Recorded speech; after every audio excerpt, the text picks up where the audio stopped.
ৰেলৱেত চাকৰি দিয়াৰ নামত কোটি কোটি টকা লুট যি সময়ত চৰকাৰে স্বচ্ছ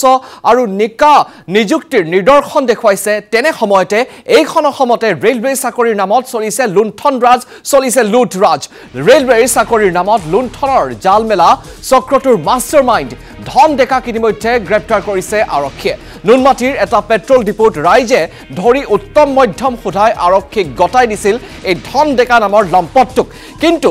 অতি ৰহস্যজনকভাৱে আৰক্ষীয়ে কোনো তদন্তই নকৰি একেদিনাই জেললৈ প্ৰেৰণ কৰে ধন ডেকাক এতিয়াও চক্ৰটোৰ বহুকেইজন লোক আছে মুকলি আকাশৰ তলত ধন ডেকাৰ লগতে চাকৰি প্ৰাৰ্থীৰ পৰা কোটি কোটি টকা সংগ্ৰহ কৰিছিল নগাঁৱৰ চম্পক বৰা জিতেন কলিতা আৰু পঞ্চনন ডেকা এই তিনি লম্পতে কোটি কোটি টকা সংগ্ৰহ কৰিছিল আমাৰ হাতত আহি পৰিছে চম্পক বৰা আৰু জিতেন ডেকাই চাকৰি দিয়াৰ নামত প্ৰাৰ্থীৰ পৰা লোৱা টকাৰ ভাগ বতৰা কৰাৰ এক এক্সক্লুসিভ ভিডিঅ' হে ভিডিঅ' আমি নিশ্চয় দেখুৱাম নিউজ লাইভৰ দৰ্শকসকলক এটা বৃহৎ চক্ৰ জড়িত এই চাকৰিৰ প্ৰবঞ্চনাত নুনমাটি আৰু চান্দমাৰী থানাত গোচৰ ৰুজু হোৱাৰ পিছতো কিয়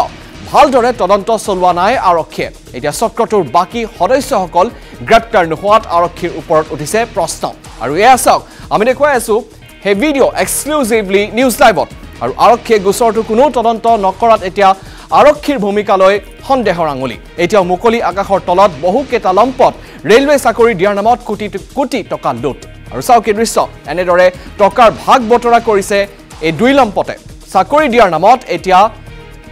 কোটি কোটি টকা আত্মসাৎ কৰিছে কোটি কোটি টকা লুটিছে এই দুই লম্পটে নুনমাটি ৰাইজে ধৰি গতাইছিল আৰক্ষীক আৰু মাষ্টাৰমাইণ্ড ইতিমধ্যে গ্ৰেপ্তাৰ হৈছে এতিয়াও কিন্তু মুকলি আকাশৰ তলত চক্ৰটোৰ বহুকেইজন আৰু লুণ্ঠনৰ জালমেলা চক্ৰটোৰ মাষ্টাৰমাইণ্ড ধন ডেকাক ইতিমধ্যে গ্ৰেপ্তাৰ কৰিছে আৰক্ষীয়ে নুনমাটিৰ এটা পেট্ৰল ডিপোত ৰাইজে ধৰি উত্তম মধ্যম সোধাই আৰক্ষীক গতাই দিছিল ধন ডেকাক কিন্তু ৰহস্যজনকভাৱে আৰক্ষীয়ে কোনো তদন্ত নকৰাকৈ একেদিনাই জেললৈ প্ৰেৰণ কৰে ধন ডেকাক এতিয়াও চক্ৰটোৰ বহুকেইজন লোক আছে মুকলি আকাশৰ তলত প্ৰশ্ন উঠে কিয় ধন ডেকাৰ লগতে চাকৰি প্ৰাৰ্থীৰ পৰা কোটি কোটি টকা সংগ্ৰহ কৰিছিল নগাঁৱৰ চম্পক বৰা জিতেন কলিতা আৰু পঞ্চনন ডেকাই আমাৰ হাতত আহি পৰিছে চম্পক বৰা নামৰ এই লম্পট আৰু জিতেন ডেকাৰ লম্পটে কেনেকৈ চাকৰি দিয়াৰ নামত প্ৰাৰ্থীৰ পৰা টকা লৈছিল কোটি কোটি টকা লৈছিল তাৰপিছত ভাগ বতৰা কৰিছিল আৰু সেই ভাগ বতৰা কৰি থকাৰে এটা এক্সক্লুসিভ ভিডিঅ' মাথু নিউজ লাইভৰ হাতত চাওক এই দৃশ্য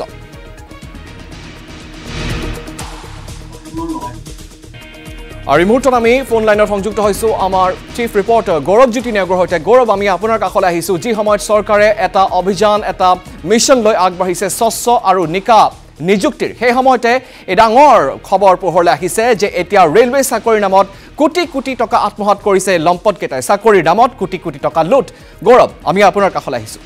হয় নিশ্চিতভাৱে সৌৰভ অতি গুৰুত্বপূৰ্ণ এটা খবৰ এটা বিগ ব্ৰেকিং নিউজ যে ৰেলৱেত চাকৰি দিয়াৰ নামত অসমত প্ৰায় 1000 কোটি টকাৰ লুণ্ঠন কৰা হৈছে যি সময়ত হিমন্ত বিশ্ব শৰ্মা চৰকাৰে এটাও চাকৰি ধন নোলোৱাকৈ দিছে কোনো অভিযোগ নাই নিকাভাৱে চাকৰি প্ৰদান কৰিছে তেনে সময়ত সেইখন অসমতে 1000 কোটি টকা লুট কৰিছে ৰেলৱেত চাকৰি দিয়াৰ নামত আমি এক্সক্লুসিভ ভিডিঅ' হিচাপে দৰ্শকসকলক দেখুৱাইছো যে কেনে চাকৰিৰ নামত ধন সংগ্ৰহ কৰা হৈছে কোটি কোটি টকা আত্মসাৎ কৰা হৈছে আৰু অতি গুৰুত্বপূৰ্ণ কথা যে এই চক্ৰটোৰ যি মূল মাষ্টাৰমাইণ্ড আছিল ধন ডেকা সেই ধন ডেকাক দুদিন পূৰ্বে আৰক্ষীয়ে গ্ৰেপ্তাৰ কৰিছে নুনমাটিৰ এটা পেট্ৰল ডিপোত ৰাইজে ধন ডেকাক আটক কৰিছিল আটক কৰি উত্তম মাধ্যম সোধাই আৰু নুনমাটি আৰক্ষী থানাত গতাই দিছিলে আৰু চান্দমাৰী থানাতো সমান্তৰালভাৱে ভুক্তভোগীয়ে এখন এজাহাৰ দাখিল কৰিছে অৰ্থাৎ নুনমাটি আৰু চান্দমাৰী থানাত দুখনকৈ এজাহাৰ দাখিল কৰাৰ পিছতো আৰক্ষীয়ে কিন্তু ধন ডেকাক কোনো ধৰণৰ তদন্ত নকৰি এই চক্ৰটোৰ বিৰুদ্ধে কোনো ধৰণৰ তদন্ত নকৰি ধন ডেকাৰ গুৱাহাটীস্থ ঘৰত আৰক্ষী নগৈ একেদিনাই তেওঁক জেললৈ প্ৰেৰণ কৰিলে আৰু কোনো ধৰণৰ জামিনতো নিবিচাৰিলে আৰক্ষীয়ে গতিকে এটা গুৰুত্বপূৰ্ণ কথা এটা অতি আচৰিত কথা ব্যক্তিয়ে যিটো চক্ৰই ৰেল বিভাগত চাকৰি দিয়াৰ নামত এটা সংস্থা খুলি ৰেল গুদাম শ্ৰমিক সংঘ খুলি পেলাই 1000 কোটি টকা লুণ্ঠন কৰিছে বিভিন্ন প্ৰাৰ্থীৰ পৰা 2 পৰা 3 লাখ টকালৈকে সংগ্ৰহ কৰিছে সেই চক্ৰটোৰ বিৰুদ্ধে আৰক্ষীয়ে কিন্তু কোনো ধৰণৰ তদন্ত নকৰি ধন ডেকাক জেললৈ প্ৰেৰণ কৰিলে আমি দেখুৱাইছো নিউজ লাইভৰ দৰ্শকসকলক অকল ধন ডেকা নহয় ধন ডেকাৰ লগত এটা বৃহৎ চক্ৰ জড়িত আছে ৰেল বিভাগত চাকৰি দিয়াৰ নামত কোটি কোটি টকা লুণ্ঠন কৰাৰ এটা বৃহৎ চক্ৰ জড়িত আছে আৰু সৰ্বাধিক কেলেংকাৰী সংঘটিত হৈছে নগাঁও জিলাত আৰু নগাঁও জিলাৰ আমি এটা ভিডিঅ' দেখুৱাইছো যিটো ভিডিঅ' দুইজন ব্যক্তি নগাঁৱৰ হয় অতি ঘনিষ্ঠ ধন ডেকাৰ চম্পক বৰা আৰু জিতেন কলিতা। এই দুজন ব্যক্তিয়ে নগাঁৱৰ বিভিন্ন স্থানৰ পৰা বিভিন্ন প্ৰাৰ্থীৰ পৰা 3 পৰা 5 লাখ টকা পৰ্যন্ত সংগ্ৰহ কৰিছে। ৰেলৱে শ্ৰমিক হিচাপে নিযুক্তি দিয়াৰ বাবে মাল গুদামত তেওঁলোকক চৰ্দাৰ হিচাপে নিযুক্তি দিয়াৰ নামত তেওঁলোকে আত্মসাৎ টকা সংগ্ৰহ কৰিছিল। আৰু যি ভিডিঅ' আমি নিউজ লাইভ দৰ্শকসকলক দেখুৱাইছো, ৰঙা চাৰ্ট পৰিহিত এজন ব্যক্তি হৈছে চম্পক কলিতা আৰু আনজন হৈছে ACBৰ কৰ্মচাৰী জিতেন কলিতা। এই দুইজন হৈছে নগাঁৱৰ এই চক্ৰটোৰ মূল মাষ্টাৰ মাইণ্ড। ইতিমধ্যে মই কৈছো যে ধন ডেকাক আৰক্ষীয়ে যদিও গ্ৰেপ্তাৰ কৰিলে কোনো ধৰণৰ অভিযান বা কোনো ধৰণৰ তদন্ত তেওঁলোকে নচলিলে। অতি ৰহস্যজনক খবৰ। মই কৈছোৱে যে গুৱাহাটীত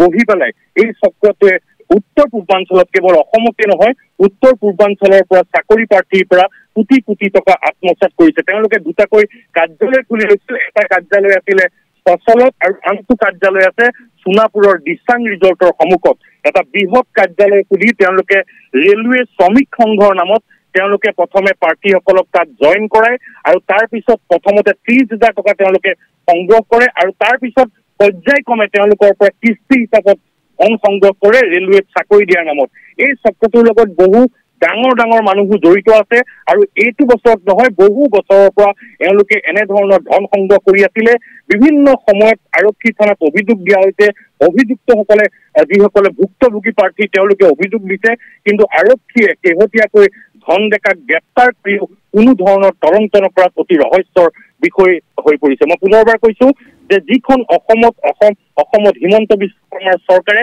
এটকাও চাকৰি প্ৰাৰ্থীৰ পৰা লোৱা নাই, সেইখন অসমতে কিন্তু 1000 কোটি টকা লুণ্ঠন কৰা হৈছে ৰেলৱেত চাকৰি দিয়াৰ নামত। আৰু অতি গুৰুত্বপূৰ্ণ কথা যে এই চক্ৰটোৰ মূল মাষ্টাৰ মাইণ্ড ধন ডেকাক আৰক্ষীয়ে গ্ৰেপ্তাৰ কৰি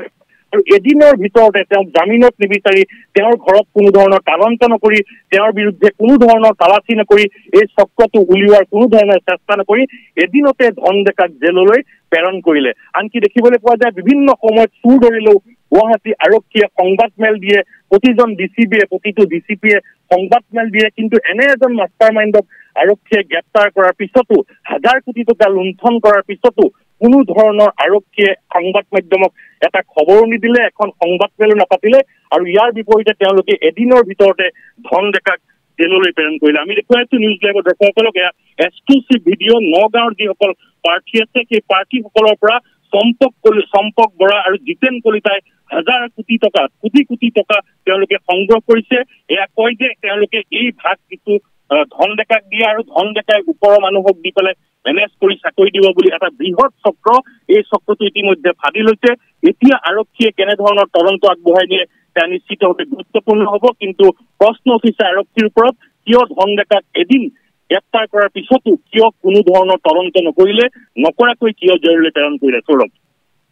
গৌৰৱ, এই মুহূৰ্তত নিশ্চিতভাৱে আৰক্ষীৰ ভূমিকালৈ প্ৰশ্নৰ আঙুলি উঠিছে। অৱশ্যে যিদৰে উৎকোচ লোৱাটো এক অপৰাধ, উৎকোচ দিয়াটো একেদৰে অপৰাধ আৰু নিশ্চিতভাৱে উৎকোচ দিয়াও পোহৰলৈ আহিব লাগে। আমি পুনৰ জনাইছোঁ বিগ ব্ৰেকিং নিউজ। ৰেলৱেত চাকৰি দিয়াৰ নামত কোটি কোটি টকা লুট, যি সময়ত চৰকাৰে স্বচ্ছ আৰু নিকা নিযুক্তিৰ নিদৰ্শন দাঙি ধৰিছে, নিদৰ্শন দেখুৱাইছে, তেনে সময়তে এইখন অসমতে ৰেলৱে চাকৰিৰ নামত চলিছে লুণ্ঠন ৰাজ। ৰেলৱে চাকৰিৰ নামত লুণ্ঠনৰ জাল মেলা চক্ৰটোৰ মাষ্টাৰ মাইণ্ড ধন ডেকাক ইতিমধ্যে গ্ৰেপ্তাৰ কৰিছে আৰক্ষীয়ে।